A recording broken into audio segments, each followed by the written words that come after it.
Shalom and greetings, friends.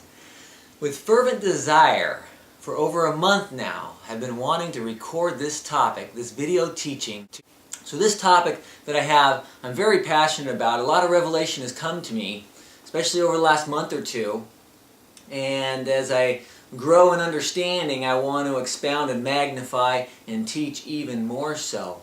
And this is a mystery that is found in Romans chapter 11, verse 25. Now before we go there, let me expound upon an important word, the word mystery. And words have great meanings to them as we define them, and even as we try to translate them from an earlier and even an ancient language, and even from the Greek, and also the ancient Hebrew. Often there are at least a half a dozen words that can be translated for different words. But this word mystery, as we see in Romans chapter 11, verse 25, and I'm going to go there in just a little bit, but it's the Greek word that is used, that has been preserved in this translation, is mysterion.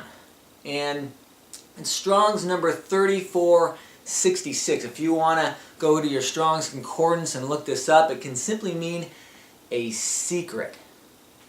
Yes, our Creator has secrets, or hidden truths, and we can understand these as He reveals them to us, but we also have to do our part and seek Him, seek His first kingdom first in our lives, and more understanding will be given to us. And we have to knock, we have to seek, we have to ask, and do a lot of pursuit in this relationship that we have with Him, because He likes to have secrets and share it with His special friends. And as we see in Proverbs chapter 25 and in verse 2, it says that it is the glory of our Creator to conceal matters, or to hide truth. And it is to the glory of kings to search out these matters. And so you may not be a king or have royalty, but that's your calling in the future if you want it. And so we are in preparation right now for royalty in the future. And whatever royalty we may obtain now at this time or in our physical life, we need to take that seriously and run with it and go with it and grow with it. So He likes to play hide and seek with His truth. In other words, when you look at the Hebrew of Proverbs 25:2, and even as children, we love to play hide and seek. As adults, there's treasure hunts. Even in the big cities they have fun treasure hunts going around the city. There's compasses, even out in the wilderness, to go for, hunts and treasure hunts, and we like that. We appreciate the reward when we have to work for it. And we were made in His image and after His likeness, so it shouldn't be a strange thing to see how He likes to hide truth from us. Not because He doesn't want us to understand or to know, but He wants us to learn and grow. And I have a video teaching titled, He Hides Truth, if you want to see more detail on that. But let's continue here. Let's turn to Romans chapter 11. And in verse 25 it says here, and this is the Apostle Shaul writing the book of Romans, and most of you know him as Paul. It says here, "For I do not desire, brethren, that you should remain ignorant of this mystery." Here's that word, mystery, mysterion. And he doesn't want us to be ignorant of it, and I don't want any of you to be ignorant of this message, of this mystery, and that's why I'm giving this message. "Lest you should be wise in your own eyes," or in your own opinion. And Israel, remember, they were doing what was right in their own eyes, and the Creator rebuked them. We have to do what's right in His eyes, which is based upon the Scripture. And sometimes we don't understand things right, and we're innocent, and we don't know better. We make big mistakes in our lives, and that's where we need grace and mercy and help. But He understands everything that's going on in our lives. So he says, lest you be wise in your own eyes or opinion, that the hardening in part, here we have a hardening, in part has happened to Israel until the fullness of the Gentiles have come in. Now this is interesting, because the hint here, and what is rather clear when it's being revealed, is that there is a time period of hardening for Israel until the fullness of the Gentiles have come in. And so, in other words, let me continue down here. My notes.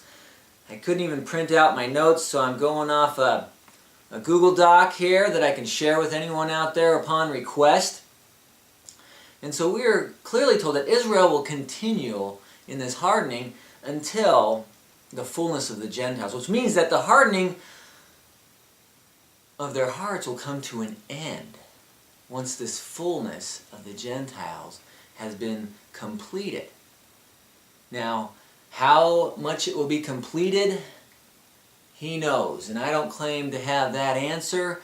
Not all answers are given to me, and we can see that even Daniel wanted to know some prophecies that weren't even given to him, and some things will be revealed more so as we get closer to the end.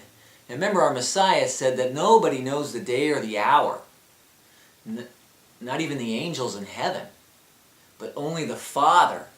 So even he at that time did not know, but I can tell you it's going to be a great, great calling in this end times for the fullness of the Gentiles to be fulfilled. But to understand this a little more deeply, I want to back up to verse 1 here.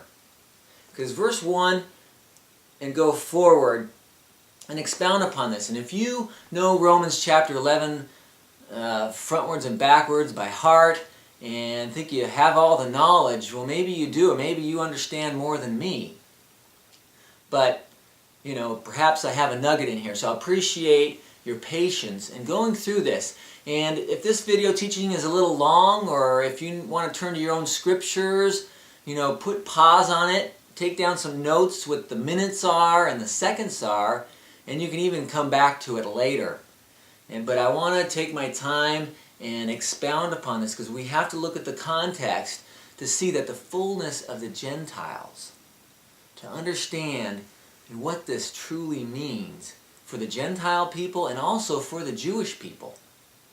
And whether you are a Christian, or whether you are an Orthodox Jew, or whatever your faith or background is, you know, it doesn't matter, because this chapter is important to understand, because it's a prophecy of Deuteronomy chapter 32 and in verse 21.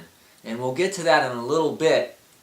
But let's go back and let's try to understand Romans chapter 11 as accurately, as perfectly as we can, and go through this with me. And if you want to make a comment, you can comment on this video teaching on YouTube and make it public. You know, but I warn you, if you make it public, I will respond to you in public. And if you want to make it private, you can make it private. You can go to our website, send an email more privately. You go to TorahTruthSeekers.org. You can see it in the description of this video message on YouTube as well. And feel free to comment, to correspond, and if you have understanding to help me understand better, I welcome that. I welcome being challenged. And I welcome disagreements too, as long as it's respectful and no name-calling or bad attitudes. You know, I love all of you out there. I love even my enemies, those who have been attacking me, who have been you know, bitter against me or hateful in any way. I love you. And I pray for all of you, and I pray for all of us. I have no bitterness or hatred, but I will remove comments or attacks that are vicious and reviling and name-calling and so forth. And I think you can all understand that. So, Romans 11, chapter 11, verse 1. It says, here the Apostle Shaul, and most of you know him as Paul, I say then, has God cast away his people? Has he cast them away? This is an important question. Because right off the bat, it doesn't sound, is it going to be a replacement theology? Is Israel cast away and now we're going to replace Israel? He says here, certainly not! Explanation mark. For I also am an Israelite, of the seed of Abraham, of the tribe of Benjamin. God has not cast his people away, whom he foreknew. Now this is interesting. This word is key here. He foreknew Israel. He knows the end from the beginning. And he can look forward and see how things will turn out. He can also hold back and not want to see how things are going to turn out. So like us, sometimes if we record a sporting event because we can't watch it live, we don't want people to tell us who won or how it turned out. We want to see it as if it was actually happening and not know the future even when we can. And even when we see a movie, we don't want people just to tell us, all the details and spoil it for us. Now sometimes we do and sometimes we do, but just like him, sometimes he does. And he does have an outline of prophecy, but I'm not an extremist when it comes to predestination. But he has a plan for Israel. In Exodus, or the Hebrew word Shemot, chapter 4 and verse 22, he calls Israel his firstborn son. And those of you who have children, are you just going to cast your firstborn away because of a little rebellion or a bad attitude, or he's a prodigal son, goes and wants to come back? Of course not.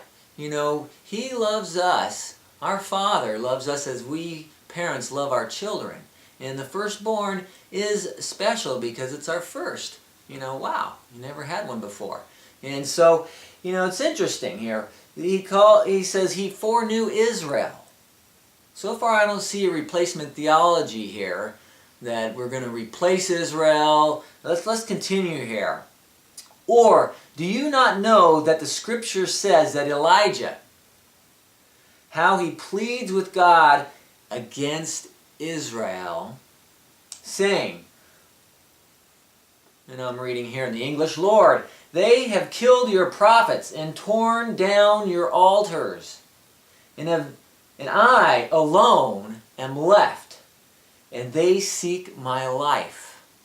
So Elijah's feeling like he's all alone here. And many of you out there, like myself and others, have been scattered. And there's times when we feel like we're alone in our faith. But, notice this, but what does the divine respond, and say to Elijah? He says, I have reserved for myself 7,000 men who have not bowed to Baal. They haven't gone into all this paganism and idolatry and all forms of breaking his commandments of love. Loving him first and loving each other. So, he's encouraged here, and now we're encouraged that don't feel like you're all alone. There's many of us out there, and it is growing, especially as we have freedom of religion, and even in areas that are still being persecuting, Jews and Christians are being persecuted in certain countries. It is still growing. We're not alone out there. And hopefully this video message can penetrate communist countries, Islamic countries, countries where there is no freedom, but you have the privacy to learn this in your own homes, if you have access to the internet and cyberspace around the world. More power to us if we can do this. So notice here, he says, even so, at this present time there is a remnant according to the election of grace. Now he's still talking about Israel. He's not talking about Gentiles, but grace. Wow. And we're going to see he mentions grace 4 more times here. So we have the word grace 5 times. 5 is an interesting number. The books of Moses. There's 5 books of Moses. As we say his Hebrew name, Moshe. And I have an article online and also some video teachings, if you go to our website, to show just how much grace was under the old covenants. And there is old covenants had plenty of grace, eternal salvation, eternal life. The gospel was even offered to Israel and to Abraham. Same gospel. Now, it improves under the new covenant, the Brit Hadashah, as we say in Hebrew, and that's prophesied as well in Jeremiah 31:31, verse 33, and also later in Jeremiah and Ezekiel. We see this prophecy of the new covenant, but to be even more better and improved. But there was still a lot of grace in the old covenant. And those of you who are Christians out there, this may be new to you. You're like, whoa, no, that's heresy. But please go to my articles online if you question what I say, please. You know, I have those right under our free video messages and our free online articles. And so let's continue here. It says here, and if by grace, then it was no longer of works. Otherwise, grace is no longer grace. But if it is of works, it is no longer grace. Otherwise, work is no longer work. So, what then? So here we have the 5 words with grace in here, just in those 2 verses. Now, verse 7, it says, what then? Israel has not obtained what it seeks, but the elect have obtained it. Again, we're not talking about Gentiles here. We're talking about the elect of Israel. And that's why we have Hebrews chapter 11. We call it the faith chapter in Christianity. These are men and women under the old covenant who also had grace. They weren't perfect. They made a lot of mistakes. We see their mistakes in the scriptures as well. And guess what? They have eternal life given to them as well. As I said, there's plenty of grace and forgiveness. The sacrificial system of the animals was for forgiveness. It was all a forerunner and a forte of what the Messiah, the suffering servant, would come in his first coming, before his coming to kingship. So notice this. You know, as we see the 70 weeks prophecy, the anointed one must be cut off after those 62 weeks. And that's another prophecy of him by itself. But this is important. He says, but the elect have obtained it, and the rest were hardened. Now these are the Israelites who had hard hearts. And as we continue here, we're going to see that their hearts were made harder. Similar to, we all know who know the scriptures, know how Israel came out of Egypt, and how the Creator hardened Pharaoh's heart. And when he hardened Pharaoh's heart, Pharaoh didn't have a soft heart to begin with. Our Creator doesn't just go down and make people's hearts hard, but he will intensify whatever our hearts are, and he can use it for his purposes to fulfill prophecies. And he can speed up that or harden it even more to fulfill prophecies in a stronger way. So he doesn't take a soft heart and make it hard. He takes a hard heart and he will make it harder if he wants to. So those of you who are out there, if you have a hard heart or a stiff neck or a stubborn mind and you know you're doing things that are wrong, please turn to him with a soft heart and say, make myself softer like clay, and fashion and mold me. And he can take a soft heart and make it softer and moldable, and he'll take a hard heart and make it harder. And so the Israelites who were hard and wouldn't listen to all the warnings and the prophets and everything that they were warned, because he'll give you plenty of warnings before your downfalls. He's a merciful, loving God, a creator. It is not hard. He's not some mean one that became nicer. You know, now he'll let us do whatever we want to do. He is a loving God. And we're going to see this here. He says, just as it is written, and here the Apostle Shaul is going to be quoting some of the Old Covenant scriptures here. He says, God has given them a spirit of stupor, eyes that they should not see, and ears that they should not hear, to this very day. And David, even King David, says, let their table become a snare and a trap, a stumbling block and a recompense to them. Let their eyes be darkened. It's already dark, so he's darkening it even more, that they may not see and bow down their back always.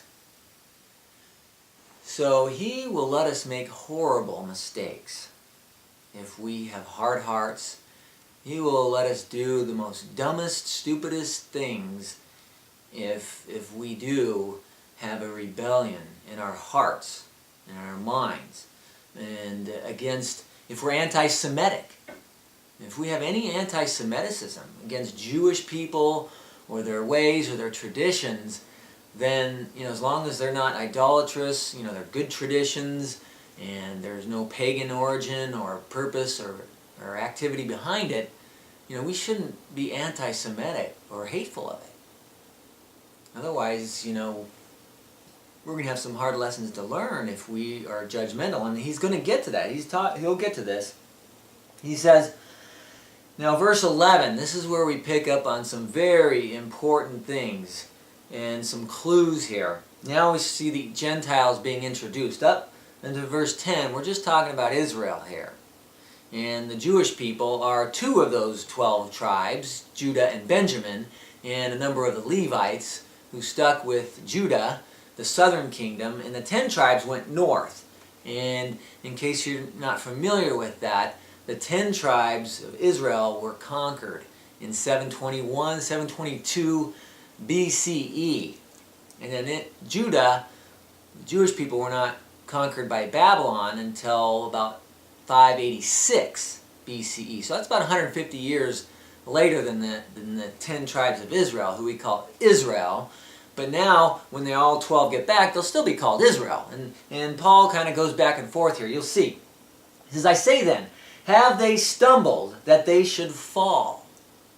Another big question here. Has Israel stumbled so that they should fall? Or they stumble, you fall to the ground, you trip, so that they will be forsaken?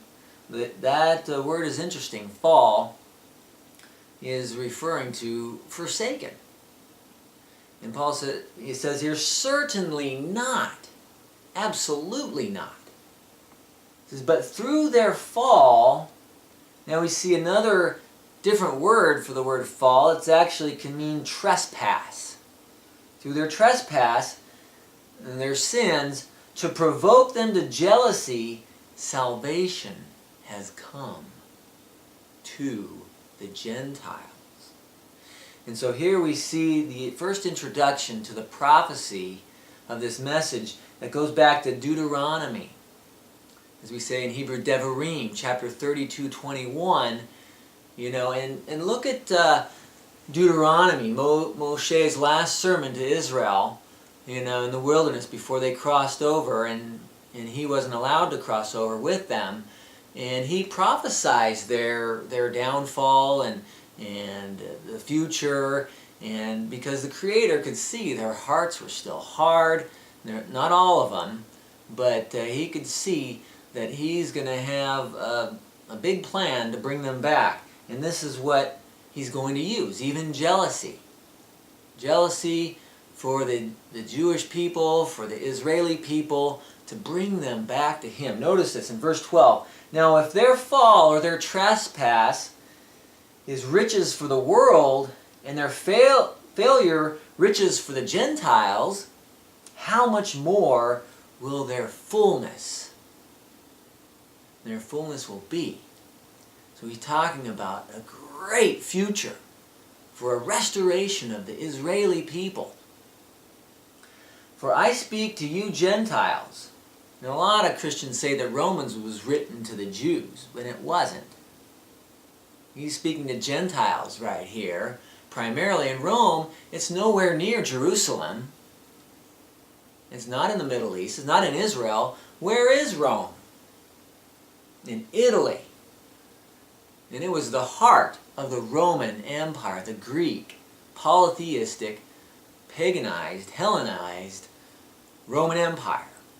So obviously the book of Romans, and Paul being an apostle to the Gentiles, as he says here, is speaking primarily to the Gentiles, but of course there were Jewish people there as well, and they were intermixed in the faith, in accepting the Messiah even. So he says here, I speak to you Gentiles, inasmuch as I am an apostle to the Gentiles, I magnify my ministry. If by any means I may provoke to jealousy those who are of my flesh, and save some of them. So here we see here, even you Jews out there, you Israelites, you can be part of this great calling of our Creator is using a foolish people. As you go back to Deuteronomy 32:21, a people who are not a people, to provoke Israel to jealousy, as even the apostle Shaul was attempting to do with his own life and ministry here, as he's saying. So Gentiles and Jews, we all can band together and bring all Israel back, as many as we can bring back. And of course, everybody has free moral agency.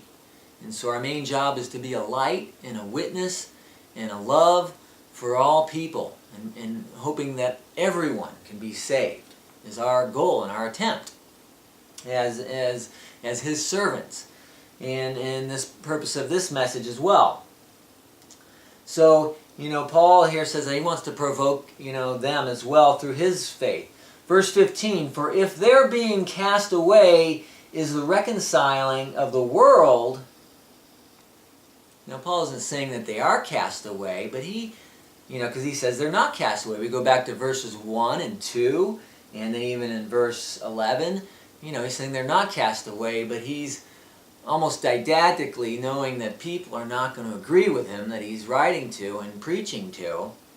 Because notice this, he says, for if their being cast away is a reconciling of the world, what will their acceptance be but life from the dead? Now that's interesting. The word dead can take on different meanings. Even the word sleep. We see sleep can be a physical sleep like we do every night, every day. Physical sleep, unconsciousness. We may dream while we're sleeping. There's also a spiritual sleep. As we see the wise virgins and the foolish virgins sleeping spiritually. And so we're not fully awake spiritually and perceptives as we should be, even when we're conscious. And then even the physical death is a type of sleep. Even blindness. There's a physical blindness where we cannot see with our physical eyes, but then there's a spiritual blindness, like a veil that's over us, where we cannot see spiritual issues or spiritual concepts or right from wrong accurately because of our foolishness, and our sins cut us off from the tree of life, from the tree of revelation and truth, the spiritual food. So there's a lot of symbolism here. In death, we see that a faith can even be dead. In James we see that faith without works is dead. So we see a dead faith. And if you have faith by your works, then you have a living faith. There's even a blind faith out there. If the blind are leading the blind, and the blind leaders fall into a ditch, then even all those blind people fall into the same ditch. And it's talking about spiritual blindness and going into the wrong ways and thinking you're doing right in your own eyes, in our own opinions. So it's very important here to understand that Israel, although they may be dead even while you're physically alive, a spiritual deadness, a dead faith, a secularism, being Hellenized or just assimilated into the Gentile, Greek-minded world, and not following His ways, our Creator's ways, is like a spiritual dead. And we can even apply that to Ezekiel chapter 37. We call it the Valley of Dry Bones. And these bones being brought back to life. So there's a physical death when our physical bodies die and we're unconscious. but then there's also a spiritual death while our physical bodies are still alive and we are conscious. And so I propose to you that there's duality in Romans chapter 11 verse 15, that Israel will be given life from the dead. And that's what he's applying here, that we can provoke them to jealousy. And we're going to talk about how do we do that? How can we do that? But let's continue here first. For if the first fruit is holy, and we're talking about the first fruit, we're getting back to the tree, the olive tree of Israel. If the first fruit is holy, the lump is also holy. And this is important to know, that if the root is holy, so are the branches. Because the branches are being fed by the roots. The whole tree is being fed by the roots. And so will the fruit. And if some of the branches were broken off, now he's talking about Israelites that have been broken off, they've been cut off through their hardening of the hearts and being cut off. And you Gentiles, as he's referring to, being a wild olive tree. Now notice this, Gentiles are considered a different tree. So is there going to be a replacement tree? Is this wild tree all of a sudden going to replace the old tree? Let's continue here. So Gentiles are considered a wild tree. We're grafted in among them, and with them became a partaker of the root, the fatness of the olive tree. So no, Gentiles need to be cut off from this wild olive tree and then grafted in to the original tree. It's maybe we'll see maybe a replacement of branches, but not a replacement theology of tree here. And this is really critical to understand to debunk false doctrine and teachings of replacement theology here. He's saying that wild branches from another tree need to be grafted in. And if you don't understand grafting, and we're pulled away from the agricultural society, grafting is basically taking a tree, splitting it in a way that you take a branch that has been either cut off or from another tree, and you put it in, and all of a sudden that branch starts growing. It gets fed from the roots, through the trunk, as all the branches of the tree are. And so it's critical to understand what grafting is here. He says here, do not boast against the branches. So if you're a wild branch from a wild tree and you're brought back into the holy tree, don't boast against those other branches that have been there all along. You're not better, you're not greater. There's a calling of greatness, that we're going to see here, but he's warning us not to think that we're superior as Gentiles. And even Jewish people can get into this superior attitude that, we are better than these dogs out there, or Samaritans, or Gentiles. So if we have a superior mindset and look down upon other people, we're standing on dangerous ground. Let me warn you, please don't get offended by anything I'm saying here. I'm not wanting to offend anybody. But he says here, but if you boast, remember that you do not support the roots, but the root supports you. In other words, the tree, the olive tree of Israel, supports you Gentiles. You Gentiles don't support the tree or the roots, the nourishment that comes from there. So he says it supports you. You will say then, branches were broken off that I might be grafted in. So here's a hint to replacement, but okay, some of those branches were cut off, so I can be grafted in to take the place of those branches that were cut off, but it's not a replacement of the tree again. It's talking about the branches. So Paul says here, well said, because of unbelief they were broken off. Now, because of lack of faith. But again, our Creator looks at our actions. He looks at our works to see, if we have faith. Like Abraham had faith, and it was backed up by his works.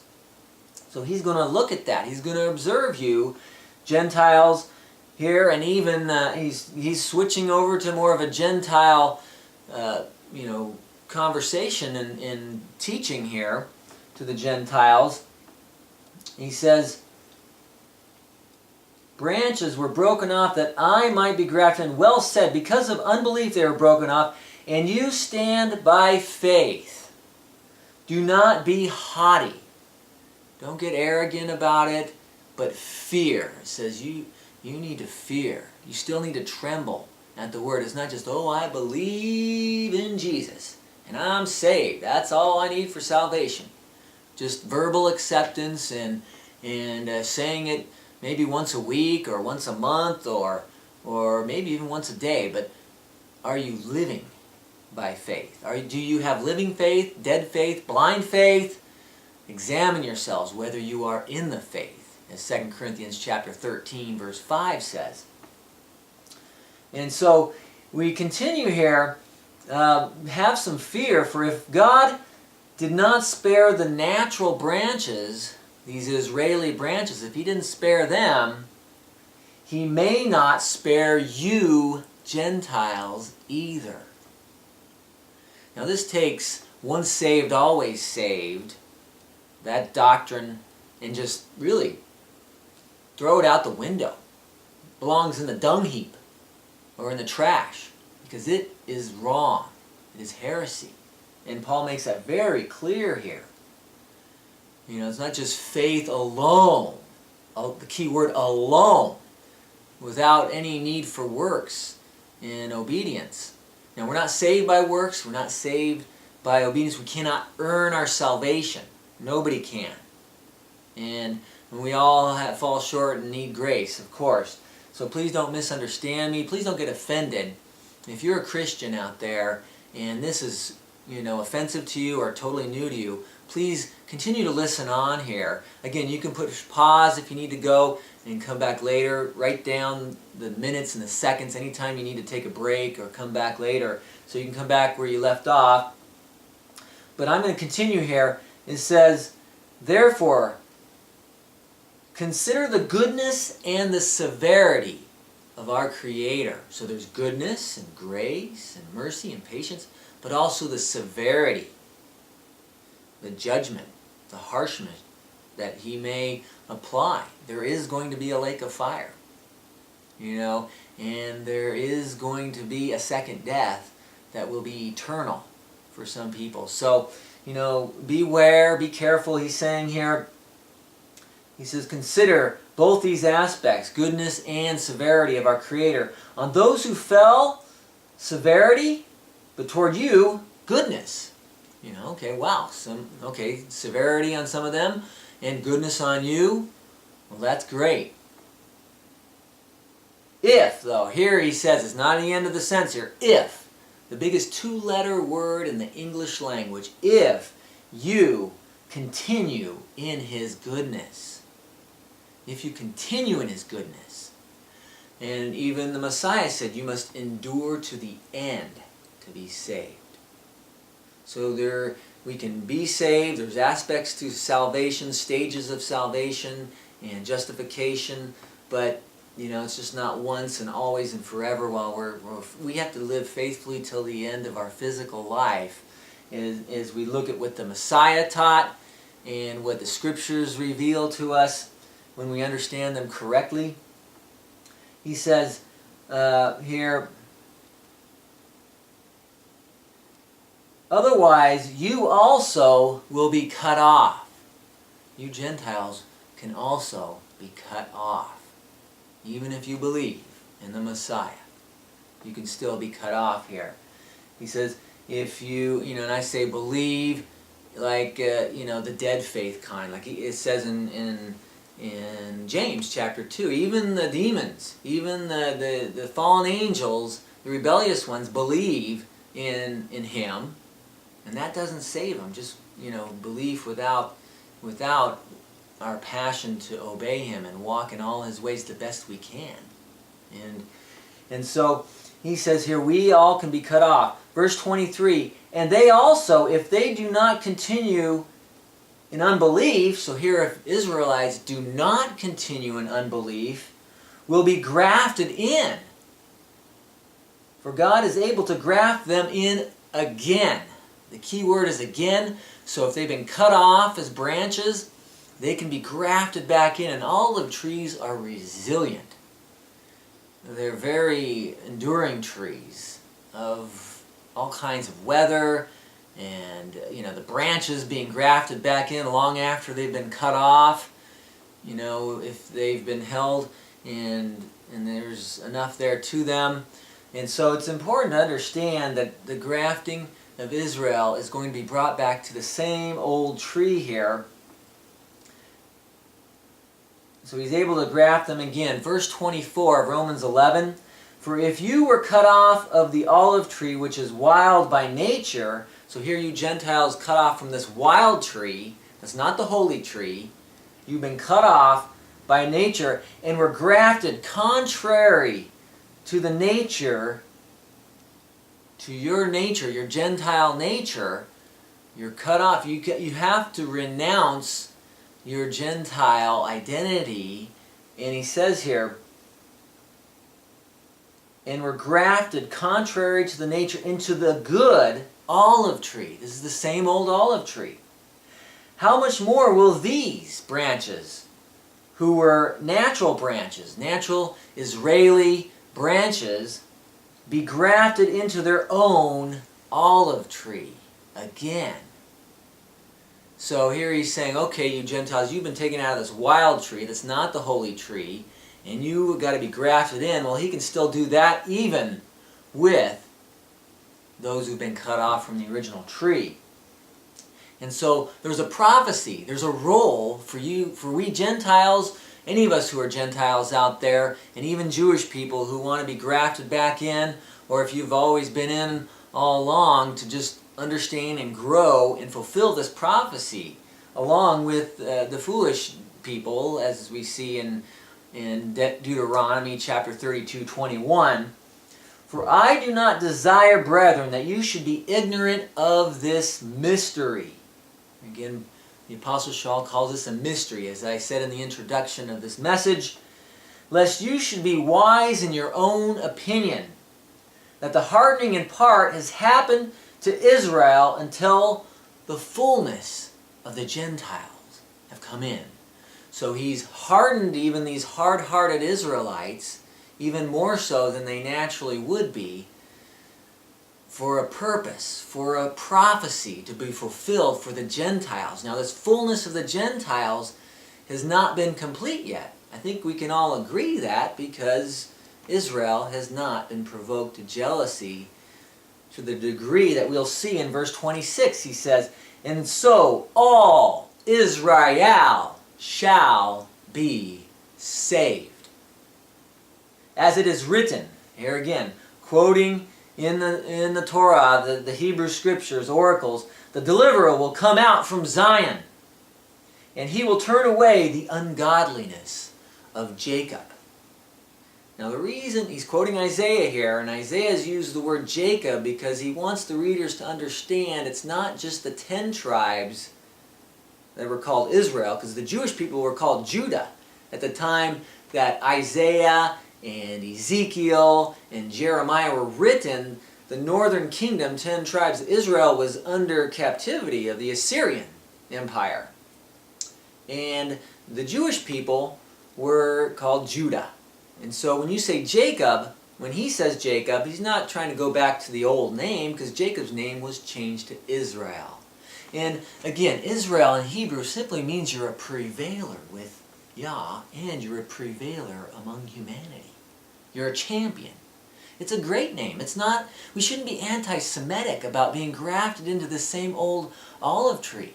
It's not about rabbinical, commandments of men. This is talking about commandments of our Creator here that have been preserved through the millennia up to today. And we're going to get to that.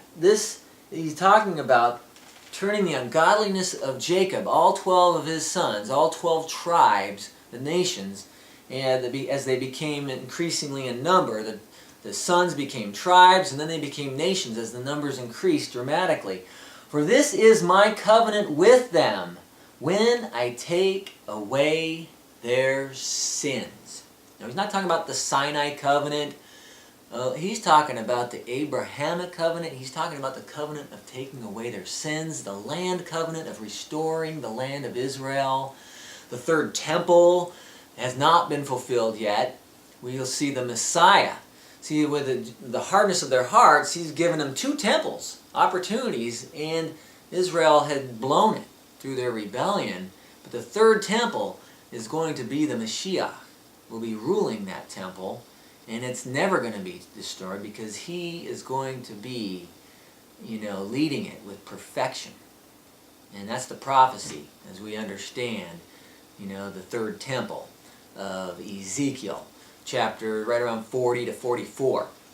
The description of it has never been fulfilled in history, so the only conclusion is its future prophecy of a future temple. And I know you Christians out there won't like to hear this, but there will be animal sacrifices restored, not for the need for salvation, but he has reasons for them as being a reminder, not just, a precursor of the future of what the Messiah is going to go through, but a reminder.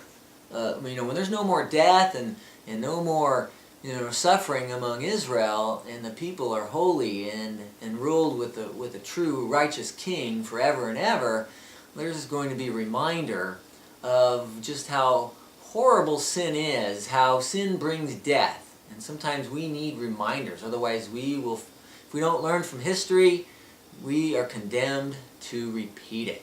Those who not learn from history will certainly have to learn the hard way. So we need to learn from that and grow. So that's all I want to say in regard to going through this chapter. But we need to answer this question: how do the Gentiles provoke Israel to jealousy? How can we do that? Okay, this is an important question to answer, because the answers are in the Scriptures. Are we going to provoke Jewish people and Israeli people to jealousy by saying that the Torah, God's commandments, have been nailed to the cross and done away with? And that, the Christians go to Colossians chapter 2, verse 14, and says, the handwriting of requirements that was written against us has been nailed to the cross. And what I've proposed is that everything that was written against us was the penalties of breaking the commandments. The commandments were not written against us. They were written for our good, and how to love Him first and foremost, and how to love each other. But the penalties, like the death penalty, some of them you'd be put to death if you committed them. And so they can be waived through, as we understand, the sacrifice and the sacrificial system. The whole purpose of blood and death and through sacrifice was for the remission of sins.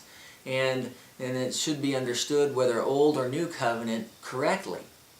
But Christian theology has gone way off track in saying that certain commandments are no longer important, that our Creator has made. And they weren't written against us. The 10 Commandments, for example, did our Creator, His commandments do they bring a curse on you? How could they bring a curse? I have a video teaching titled, God's Law, a Curse? Big question mark. Please listen to that video teaching. And I'll explain, because people go to Galatians and say how Paul says the law is a curse, and if we are striving to keep the whole law. Well, yeah, if you want every letter and every word of the law, the penalties of breaking that law, under the law was an idiom in the first century of being under the penalties also. And I explain that in more detail. But nevertheless, Christians will agree with 9 of these 10 commandments that predate the Jewish people by over 2,000 years. Over 2,000 years, 2,500 years, we see the 10 Commandments that He finally wrote down in writing. He's first spoken on Mount Sinai. They were still forgetting it. build a golden calf. He writes it on stone. You know, as we have things in writing, we tend to remember things better. But these predate the Jewish people. But why do Christians agree with 9 of them? But that one about the Sabbath, the 7th day, well, why do they not like that one? Why is that one nailed to the cross? How can that be a curse if we're striving to keep it according to His will and His way, not, again, commandments of men? Or how about this question? Can we provoke the Jewish people and Israeli people to jealousy by saying our Creator's Sabbaths have changed to Sunday? And Sunday, of course, was the ancient, universal, pagan day of sun god worship, worshiping the physical sun, the creation, rather than the Creator, who is light, whose face shines like the sun. But, the pagan, goes back, Nimrod, the fallen angel that was to be like the light bringer, became rebellious and used a human that people can worship. People like to worship men, people like to worship idols or anything physical to represent the Creator. And that's what the Sunday origins are. And they were forced upon Christianity to the point of death, since the 4th century, switching from Saturday to Sunday. If you don't know the history, please look at the history. And even I have some video teachings on that, on the perpetual covenants, on the Shabbat covenant, and so forth. So we can't provoke them to jealousy by becoming Hellenized and blending pagan theology with the true faith. If we are teaching a completely different gospel than what was taught to Abraham, if we turn to Galatians chapter 3 and verse 8, in Galatians 3 verse 8,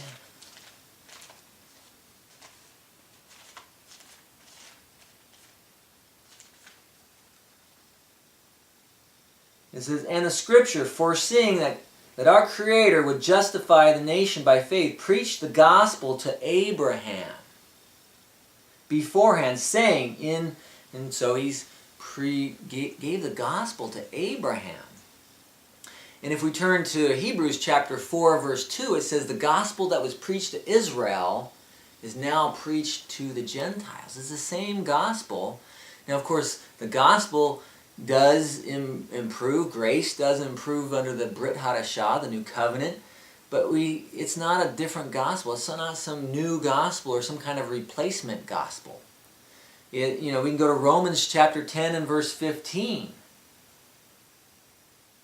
And this is quoting Isaiah chapter 52 verse 7. The gospel here. And it says, verse 15, "How then shall they preach unless they are sent?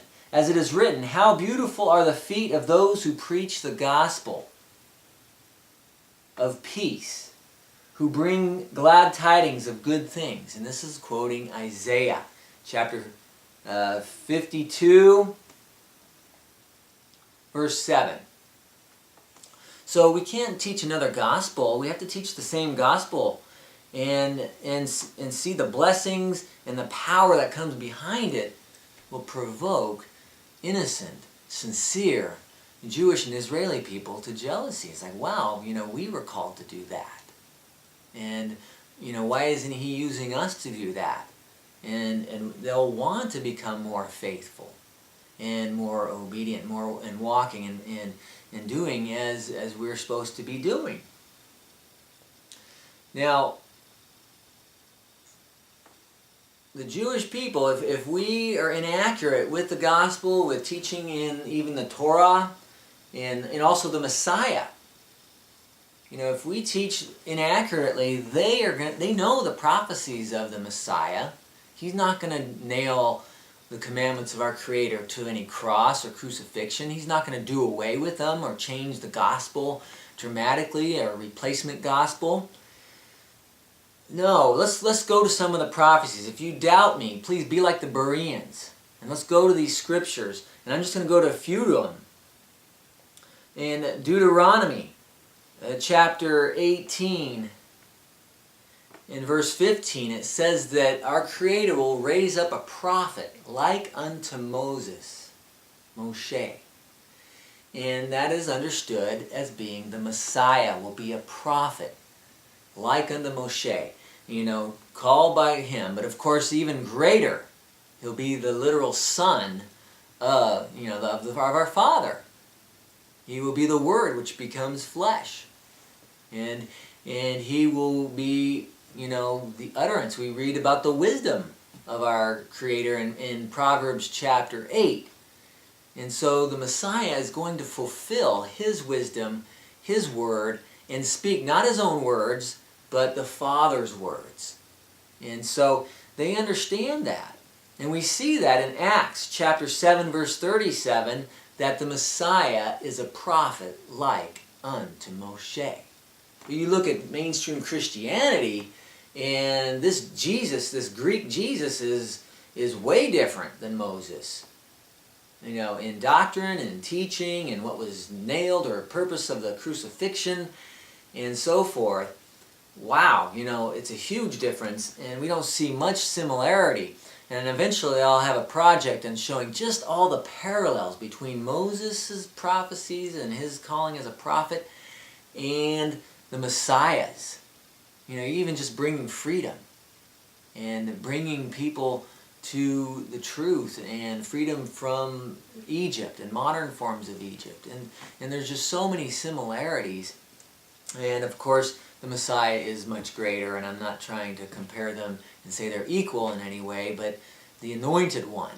And even Abraham could see, before Abraham was I am, was the calling and the purpose of a Messiah, to be even greater than Abraham and Moses. So I understand that, and I hope you do, and don't get offended by how I express that. But let's also go to Psalms chapter 119, verse 165. It says, great peace, shalom is the Hebrew word for peace. Great peace have those who love your law. Now the Hebrew word for law is Torah, and simply means instructions. His instructions, his commandments of the right way of life, of how to love him and how to love each other. The 10 Commandments, the first 4 show us how to love him. The next 6 show us how to love each other. You see the 2 great commandments. And by the way, the Messiah, when he quotes that 2 great commandments, he's actually quoting Hillel, the great rabbi that was just even, in the flesh, from before him. The great, he understood that the Pharisees knew the 2 great commandments. And so that's interesting information to look up and understand. But he says, great peace of those who love your law, your commandments. And nothing, absolutely nothing will cause them to stumble. Whatever tragedies or trials, whether you're like a Job going through the greatest trials, and I have never been through anything like Job. I mean, it feels like I have, and I've been struck down and taken advantage of and persecuted, but nowhere near, friends and people turning against me, but nowhere near as bad as Job and what he had to suffer. And so we see a lot of examples of even the Apostle Shaul, and all the persecutions that he went through, and the prison, being put in prison. Thankfully, I've not been put in prison yet, but if I do for his name's sake and for bringing this truth to you, so be it. If that's his will, I sure hope not. I'm not trying to. I'm trying to be as wise as possible and as harmless as a dove. So please don't get offended by me. But Psalms 138 verse 2, this is important. Another prophecy of the Messiah here. It says, I will worship towards your holy temple. This is, of course, David, King David writing this. And praise your name, your loving kindness and your truth, his truth. For you have magnified your word above even your holy name. Now his name is so holy, that's the 3rd of the 10 Commandments. We're not to take that in vain or to misuse his name, even through our life example, not to misuse his name as we represent him as believers. But his word is even elevated. He magnifies it. And the Messiah is to magnify it. means to make it enlarge. You can see and read between the lines. For example, he said, if you hate your neighbor, you've already committed murder in your heart. You've broken the 6th commandment of those 10. If you lust after somebody in an inappropriate sexual way, then you've committed adultery in your heart. You've already committed adultery. So he magnifies it. Wow, that sounds like it's making it more difficult, not easier, or that you don't have to do it and that it's just been nailed to the cross. And as I said, most Christians will agree with 9 of those 10, but that one about the 4th one and how to love him, and goes back to acknowledging the Creator, the creation week, and then after 6 days he rested. Was he too tired that he had to rest? Or does he want to see how much you like to be like him? Do you want to follow his example, his son's example? And we even see the Apostle Shaul went into the synagogues, the congregations, every Shabbat day. It's not wrong to go on other days of the week, but that 7th day, that day that he made holy since 2,500 years before the Jewish people, that's important to him. And even the Messiah, if we go to Matthew chapter 24, verse 20, says, "Pray that your flight be not in the winter or the Sabbath day," the Shabbat day. And he wasn't just talking to the Jewish people there. He was talking to Jewish people at that time. The Gentiles hadn't been brought into the new covenant, and the Ruach HaKodesh, the Spirit hadn't been given in that way. But it was a prophecy of after the destruction of the temple, the second temple. After Paul, the Apostle Shaul was martyred in all his writings. Pray that your flight be not on a Sabbath day. It's still important. The 4th commandment is not to be changed or done away with. And so any Messiah who does is simply a false Messiah, or any apostle or prophet. Remember in Revelation chapter 2, it says to the church of Ephesus, the congregation, "You have tested those who say they are apostles and have found them to be liars." Put them to the test, to what the word actually says here. So if we teach a false Messiah, we will never provoke Israel and Jews to a proper jealousy to bring them back into the holy tree. It may be a false tree, a replacement theology tree, for a Greek-minded people who don't want to be cut off the wild tree and grafted into the holy tree, but we want to be grafted into the holy tree. And that's how we can provoke these branches that have been cut off and bring them back. Now, again, as I've mentioned in other teachings, when I talk about the law in obedience and walking, I'm not talking about the oral law. And if you don't understand the difference between the oral law and the written law, then please study that. The oral law was simply the rabbinical commandments of men that they say was handed down from generation to generation, that Moses taught this orally to the Levitical priesthood. And it wasn't written down until the 2nd century of the Common Era, when the Mishnah and the Talmud are to be the oral law. And so, I'm not talking about the oral law when it disagrees with the written law. Now, the written law is different from the oral law in a sense those are the actual writings of Moses, Moshe, and even including the prophets. And so did our Messiah of the 1st century, Yeshua, and the Apostle Shaul, or Paul, did they teach against the oral law? In some ways they did, and people misunderstand this with the written law. And if you don't understand the difference between the written law and the oral law, then you're going to misunderstand the Apostle Shaul, Paul's writings, as well as the Messiah. For example, if we turn to Matthew chapter 15,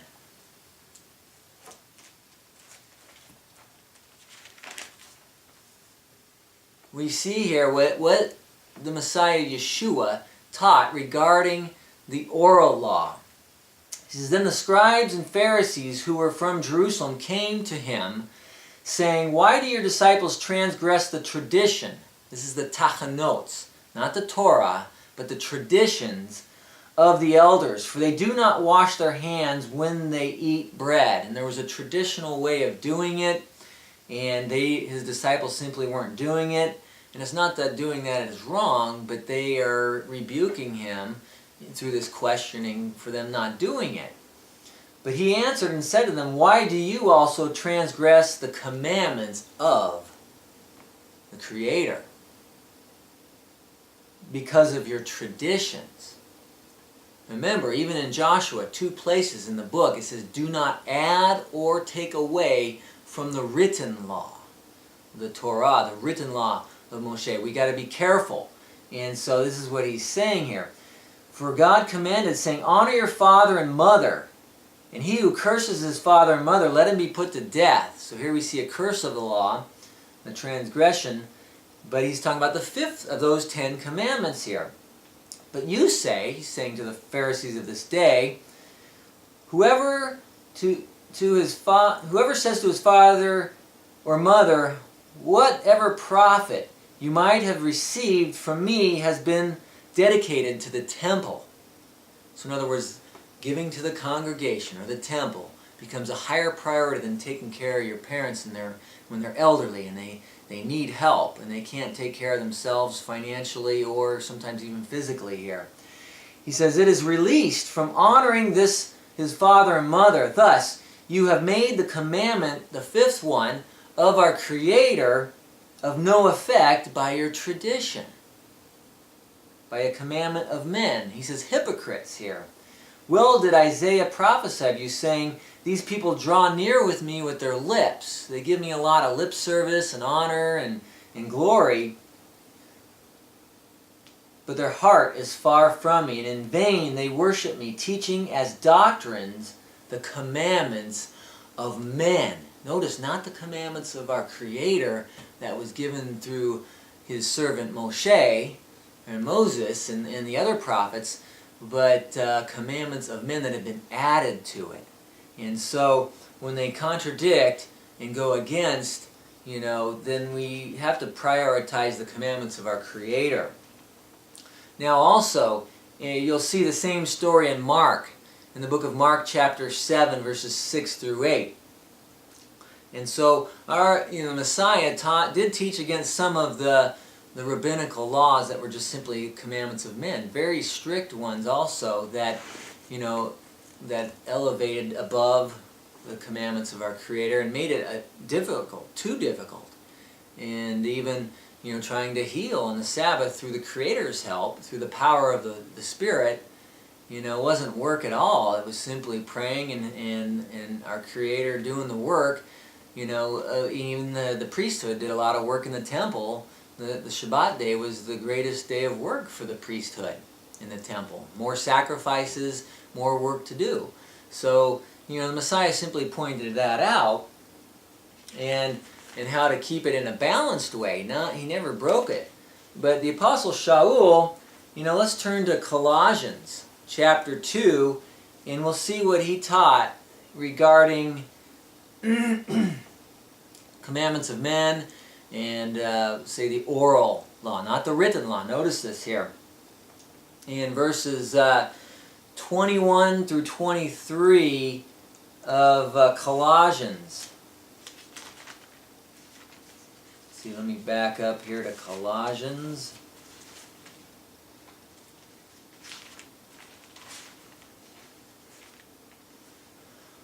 Okay, he says here, do not touch, do not taste, do not handle, which all concern things which perish with the using, according to the commandments and doctrines of men. Notice, not the commandments of our Creator, but commandments of men. And so we see that, even under, being what is called ceremonially unclean, there were certain, if you touched a dead animal, then you were unclean till sunset. You had to wash. Even women during their menstrual cycle were ceremonially unclean. but it was simply in regard to going to the temple, doing certain ceremonies that were holy. There's no temple today. It's not talking about quarantining and from fellowship and being around people. But if we are so strict, we can't have healthy relationships. Even in some strict rabbinical sects, they don't have much romance in physical contact because they're so afraid of being unclean. Do not touch. Oh no, if I touch something unclean, then I can't be, my prayers won't be heard, and I can't come before my Creator. I can't go to the congregation or the synagogue or for fellowship. And so things can get overly strict. And this is what he's saying, according to the doctrines of men, we have to be careful we don't misinterpret, the ceremonial laws that were just something that was ceremony. You couldn't partake in certain ceremonies. Or even the Passover, the Pesach, lamb that was slain and to be eaten. So there was certain ceremonial laws that we don't even do today because there's no temple. And so you can overdo that and just make it to where you can't fellowship and you can't, be in a good, healthy relationship, intimate relationship with people according to what is truly in the commandments here. Notice verse 23 here of Colossians 2. These things indeed have an appearance of wisdom in himself, imposed religion, false humility, but neglect the body. Wanting you to neglect getting together with the body and believers, like I said, fellowship, because you're ceremonially unclean, you can't be with other people, or even go and worship, with other people and get into the scriptures. But are of no value, he says here, in the indulgence of the flesh, against the indulgence of the flesh. So here he's talking about commandments of men, not commandments of our Creator. And so if we turn to Titus, the Apostle Shaul, we see here in Titus chapter 1 verses 13 and 15 here.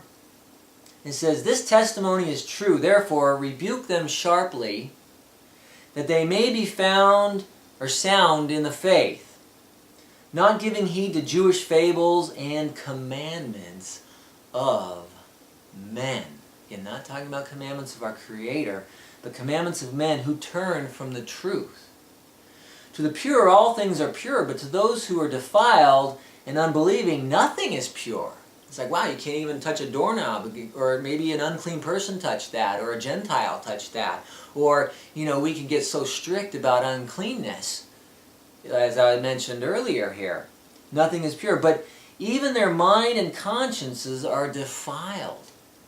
Like I said, even with their wife, or their wife with their husband, you can defile your relationship and not have an intimate relationship because you're so fearful of being unclean with these germs and germophobic, and we're not even going to a temple. We're not doing certain ceremonies. The Shekinah glory is not on this earth yet.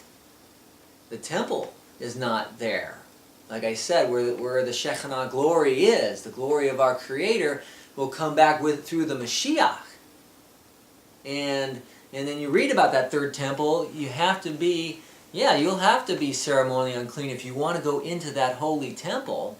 It says even physical and spiritual circumcision, not just physical circumcision, but physical and circumcision will be required to go into the temple. Not referring to eternal life and fellowship and worship outside the temple.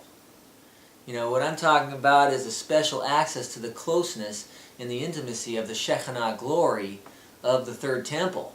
And so, it's important to understand these things and not just make a yoke of bondage out of the Torah, but to understand it correctly. So, he says, they profess to know the Creator, but in their works they deny Him. So your works can deny. It's not just a blind faith or a dead faith, but living faith, which is backed up by works. We can deny Him through our works, being abominable, disobedient, and disqualified for every good work. Good works that we can do. So we can see here, where, when the Apostle Shaul was putting down the law or the Torah, he's putting down certain oracle laws. Oracle meaning they weren't written down by the faithful prophets. And they've been kind of tweaked and interpreted and twisted in wrong, overly strict ways. And we need to see the right balance. But how about the Messiah, this Yeshua, this Jew from Nazareth, who was born there in the first right there around the first century of the Common Era? We see. Let's go back just to review a little bit what he taught. I'm not going to all the scriptures of Shaul or the Messiah here, but let's go back to Mattiyahu, or the book of Matthew, chapter 5, verse 17. It says, "Do not think that I came to destroy the Torah, the law, or the prophets." He's not coming to nail this to any cross or do away with it. Why do mainstream Christianity seem to forget this part? They only focus on the second part here where it says, "I did not come to destroy, but to fulfill." He didn't come to destroy. Well, they say, well, he fulfilled it, so I don't have to. Well, that's kind of silly. How do you draw that from here? He says, "Assuredly, I say to you, until heaven and earth pass away..." Has heaven and earth passed away yet? Nope. Not one jot or one tittle, not even one Hebrew striking of the letter or dot of the Hebrew language, of the oracles, of the Torah, will by no means pass from the law, the Torah, until all is fulfilled. Whoever breaks one of the least of these commandments and teaches men so will be called least in the kingdom of heaven, kingdom of our Creator. And he who does and teaches them will be called great. So I want to teach and do them, and we're going to be called great if we do.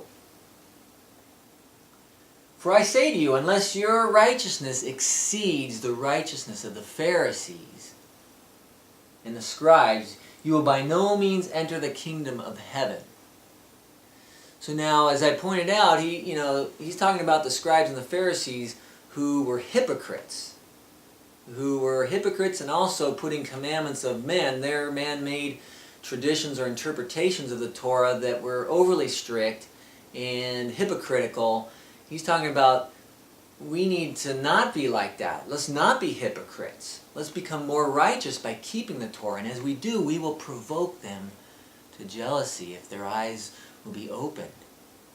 And they'll want to follow the right example if they're truly sincere. Many Pharisees did in the first century.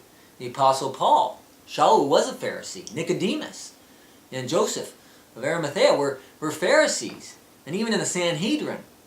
So these are prominent men that were sincere and turned, and many of them will.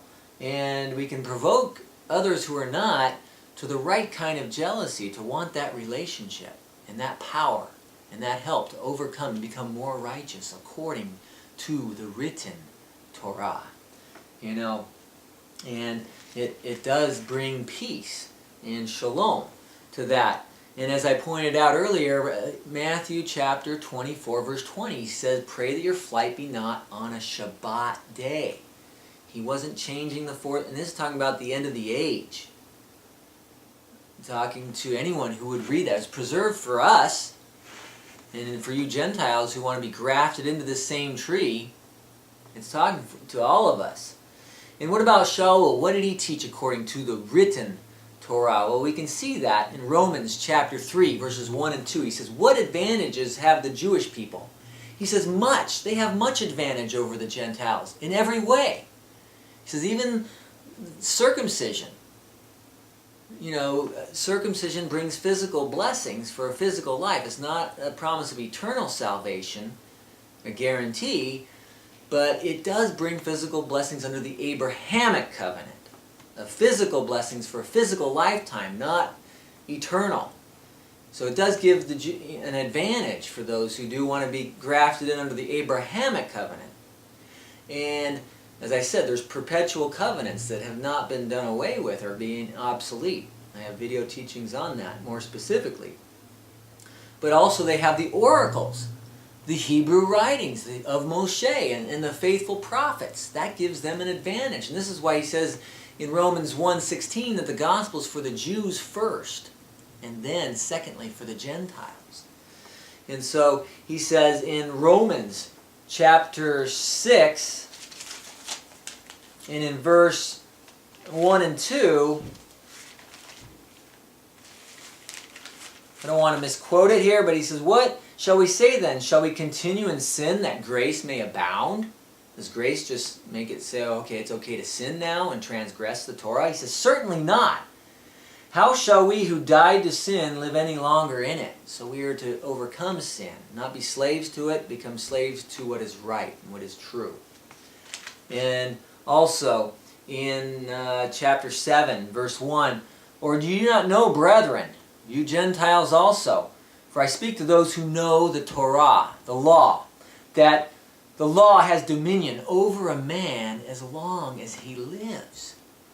This is talking about the commandments, not the curses of breaking them, which are a curse to us when we break those commandments. But he's talking about the law, the written law of his instructions, of the right way of life, the Ten Commandments, and how that even broadens out to even statutes and judgments that are offshoot in subheadings, commandments and mitzvot of the Ten Commandments, or the two great commandments. It all trickles down to the purpose of those two great ones. Verse 12 here of Romans 7, "Therefore the law," the written Torah, the law is holy, and the commandment holy, just, and good. It's not a curse. Again, my teaching on "Is God's law a curse?" really expounds upon what truly is and what truly is not, if you want to see in more detail. 1 Corinthians chapter 6, verses 9 through 11. Real quickly, I'm getting close here, so please be patient with me. Is it just salvation by faith alone? Well, let's look to what, the Apostle Shaul, did he teach that? And so in 1 Corinthians 6, in verses 9, we read here 9 through 11, it says, and I hope you don't get offended by this, and I don't want to be persecuted or put into jail for this, but this is the Apostle Shaul. These is not my words. These are actually his words that he inspired the Apostle to write here. It says, "For do you not know that the unrighteous will not inherit the kingdom of our Creator? Do not be deceived." Please don't be deceived out there. "Neither fornicators, nor idolaters, nor adulterers, nor homosexuals, nor sodomites, nor thieves, nor covetous people, nor drunkards." Here we see the Ten Commandments, and even more so, drunkards, "nor revilers, nor extortioners will inherit the kingdom of our Creator." Wow, that is important. "And such were some of you, but you were washed," cleansed, not to keep doing these things, "but you were sanctified," you were justified in the name of our Master, Yeshua, the Messiah, "and by the Spirit," the Ruach, "of our Creator." So it's important that we be washed and cleansed of these things, and to understand how that is obtained and achieved, but not that things were done away with. We can't provoke the Jewish people to jealousy if we misunderstand any of these things. And Peter warns us at the end of 2 Peter chapter 3, verses 15 through 17. I'll go back to 2 Peter 3, verses 15 through 17. He says, Shaul wrote things hard to understand, that some of these other people here will twist to their own destruction. They are untaught and unstable, of course untaught of the holy oracles, the Hebrew oracles. They twist to their own destruction. He calls them, in the NIV, if you got the New International Version, look at it, lawless men, Torah-less men, men who are against God's law, His Torah, His commandments. They're going to twist Paul's writings. Why do they go to Paul? To do away with the law and the commandments, or the Sabbath, or the mitzvot of our Creator. Again, not of men. I'm not talking about the oral law. I'm talking about the written law and understanding it properly. How about the apostle of love? It's important, especially if you're Jewish, if you're Orthodox out there, and you have been misinformed of the Christian people, who are teaching that Shaul and Paul and the apostles taught against the Torah and it was nailed to the cross. Please read this, what they call the New Testament. It's the Brit Hadashah. Read it for yourself, and especially the Shem Tov version of Matthew in Hebrew. Look at the Hebrew. It was actually originally written in Hebrew with more evidence, and even the book of Hebrews. But, that's not so important to understand, but just a little trivia and history and to understanding the writings better. But read them for yourself and try to understand this Jewish carpenter who was crucified around 30 A.D., Christian era, or common eras, however you want to word that. But the Apostle John, we call him Yochanan, is his Hebrew name. The Greek Gentiles changed all these Hebrew names and gave them Gentile names. But however you understand, the Apostle of Love. 1 John chapter 2, verses 3 through 7.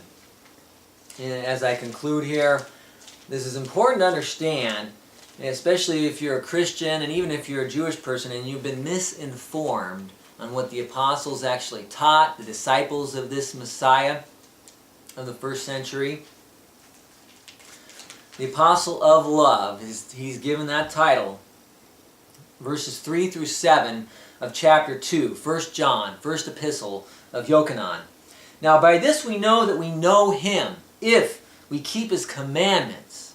Whoa! If. Again, that big two-letter word. Biggest two-letter word in the English language is if we keep his commandments. He who says, I know him, and does not keep his commandments, is a liar. And not only is he a liar, but the truth is not in him. Wow, that's strong language. But whoever keeps his word, truly the love of our Creator is perfected in him. By this we know that we are in him. This is how we know it. And he said, in the flesh, Messiah, know them by their fruits. Okay? In verse 7, brethren, I write no new commandment. This isn't some just New Testament, New Covenant commandments here. I write no new commandment to you, but an old commandments which you have had from the beginning. They didn't have the New Testament writings, the epistles back then.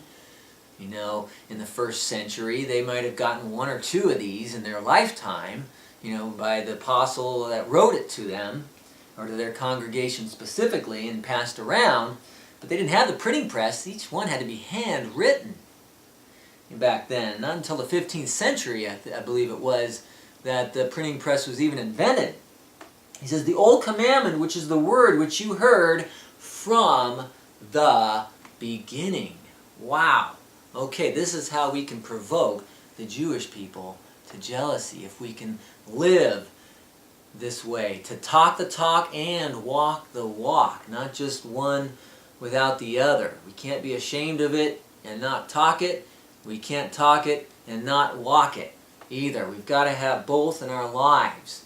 And so, in conclusion, referring to Romans chapter 11, verses 1, and also verse 25, Romans 11:11 and verse 25, our Creator has a plan for you Gentiles, a great plan, an awesome calling now, that you can fulfill if you're willing to bear the sacrifice of your life as the Mashiach sacrificed his life, bearing that cross, as we say. Whatever that is in your life, are you willing to give it up totally to him? If you are, and you do, and you grow in this grace and in this knowledge of our Savior, of our Mashiach, then you will fulfill this awesome calling in preaching the true gospel and his word faithfully. And it's a fivefold calling for you Gentiles, and even you secular Jews who have been cut off from the tree. And if you are Jewish people and never been cut off, well, you can grow and be even more in alignment with your Creator and accepting His Son, His anointed one, as we read about in Isaiah 53. Why is Isaiah 53 not read in the Orthodox synagogues today? You got to know the Hebrew. Those of you who do, look it up. It's not just a nation dying for a nation or dying for itself. It's talking about the anointed one. Someone who will bear the sins and be sacrificed for the sins of the people. And so fulfilling the purpose of the whole sacrificial system in the first place. The blood on the doorpost from the Pesach. And that Mashiach will be slain as a lamb. Same time, 14th day, afternoon of the 14th, according to the Creator's calendar here. So the fivefold calling here to provoke Israel to jealousy, to help bring them back in, is to provoke them to jealousy, is part of the fivefold calling here. Again, interesting how we have five. First I only had two, and then it came to four, and then I just added a fifth one here. But point number 2 is to bring Israel back to our Father, the Creator. And there's plenty of scriptures about the Father, as we read in the minor prophets and also the prophets, that our Father, our Creator, has always been considered like a father to us, to His people, and Israel being the firstborn son, as we read about in Exodus 4:22. And so, point number 1, we provoke them to jealousy. Israel will come back more faithfully than ever before, generally speaking, more faithful than ever before. And so the glory day, point number 3, is the glory days of the gospel for the Gentiles is temporary. The glory days is temporary unless here is Israel being restored. So once this end time, this great calling, this great multitude, we're seeing people waking up and coming out of false Christianity, false doctrines, false teaching, restoring their Hebrew roots, getting back to the Messianic faith of the first century. And there's a lot of different titles and names, and we all have baggage that we're coming out of, and we all have things that we're inaccurate and wrong with, but we are to grow in this and love one another and set the right example so we can truly provoke. And point number 2, bring Israel back and fulfill the glory days of the Gentiles. But point number 4 is that the Gentiles must be grafted in to Israel. Again, Israel is the Hebrew name, and the word as Jacob's name was more Gentile in meaning. Jacob was changed to Israel, meaning a prevailer with a creator and among humanity. We are to be grafted in to become prevailers and champions. That's what Israel means. So please don't be anti-Semitic or offended by that. And point number 5 for you Gentiles out there is the purpose of your calling is for your personal salvation. Your personal salvation for eternal life. Eternal salvation. It's not just to save your own skin. The first 4 points, the fivefold of the fullness of the Gentiles, the mystery of the Gentiles, is to fulfill this fivefold calling within your personal life, to grow in this. And I don't claim to be perfect myself. I'm not infallible myself. I don't know it all. But I'm learning and growing, hopefully, as you are. So I just say, Shama Israel Teshuvah, which means hear, listen. Shema means listen, hear. Have eyes to see and ears to hear, O Israel. I'm talking to you Gentiles, O Israel. And physical, DNA Israel, all of us, Shema Israel. Teshuvah means return. Come back. It can also mean repent. Wherever you're at, whether you need to just simply return or repent, there's duality in that as well. I say Shema Israel, Teshuvah. Hear, O Israel, return, repent, and believe the true gospel, and keep the true Torah, the instructions of our Creator.